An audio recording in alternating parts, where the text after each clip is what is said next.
Do you need to get more out of your senior players? Because are they too inconsistent at the moment and you're not getting enough from them?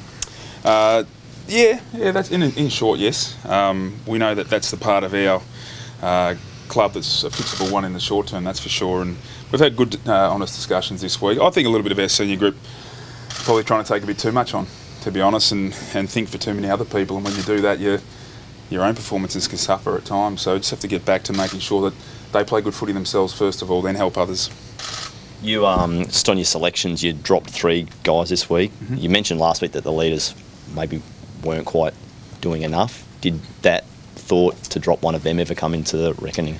Our leaders aren't, I guess, devoid of getting dropped from our team. There's no doubt about it. But I think they've got the most heat on them. It doesn't mean they were the worst when you add it all up. I think they copped the most heat but they're definitely not playing as bad as some others at this point in time. So most important thing we did this week is look at ourselves and the few things we could each do to get a little bit better. So that's the most important thing. Leaders, our captain, our youngest players, all that, we're all in it together to make sure we improve each week. Is that a catch-22 situation when you've got so little experience in the squad to begin with, to take any more of it away?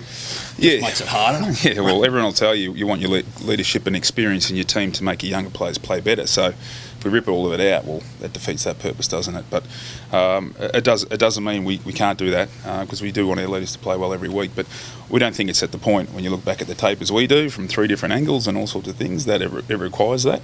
As I said before, I think it's just a bit of our leadership making sure that they do their job first and not worry about, I guess, all the other periphery stuff first. And the other parties look after each other. I think one thing we can be criticised for is not thinking about each other. We're more sort of a bit too internal as a club and not helping each other out. So that's got to be a focus for us. I'm sure you don't want to be looking back too much, but can you give us a snapshot of the wash-up from the review from last week's game? Oh, jeez. Probably not. Our review last week was a bit of an honest one, as far as just, the vision does the talking, doesn't it? I don't have to do too much when that happens, and that was pretty much what it was about. Next day, what was the thinking with omitting him, Leppa? I really love Dan as a player, and I think he's going to be a star of our football club. Dan was basically about his ups and downs, and his ups are so high for us and does some amazing things. It's just sort of levelling out that consistency at the bottom end, and that's all it is. I really believe he's a fantastic player, but it's just about learning consistency for Dan. What are you expecting from Hipwood? He took a hanger at training yesterday, which you don't often see those anymore, but he loves jumping at the footy and loves competing, so I would have thought that would be the case. He's been banging my door down to play all year. And that's the good thing about our kids. Keezy was doing it before he came in, and now Eric's the same. We've got a really passionate bunch of young kids that want to win, and even Reece, when he missed out this week, he was extremely disappointed to miss out and visually disappointed. So they want to be out there and want to win and help the team. So we're building a really good crop. No Nick Nat and no Lysette. Is that an area where you can take advantage now? Well, there's always potential advantages, but you have to take advantage of it, otherwise it's pointless. But Steph's form recently hasn't been of last, as we know, of last year, but the best Steph, we should take care of that match-up and get an advantage in that. But time will tell. Is getting back to using just him, some of the thinking behind that as a ruck, just the one-out sort of ruckman, you think that might generate his best form again?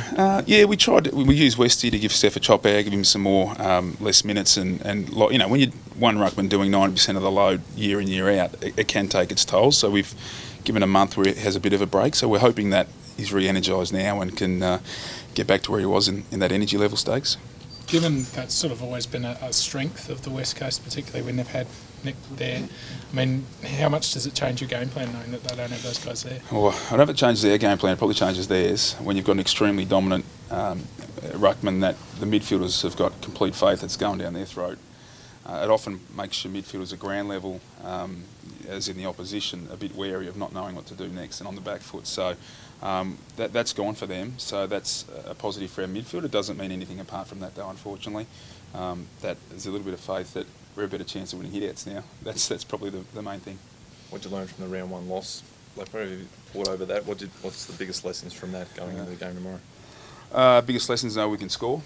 Because if you look at that game, we kicked over 100 points that particular game and had some really good life and energy with the ball. There was structurally, defensively, some things we didn't do that game, no doubt, where they scored off turnover and from our errors that particular game. So I think we've addressed those from week to week, but one thing that has improved apart from last week has been our contest stuff, and that dropped away horribly after quarter time last week. So that has to come in, week out. We can't fluctuate in that area. We took the foot off the pedal in that area last week. Have you had to simplify the instructions or expectations this week to get back to a base level?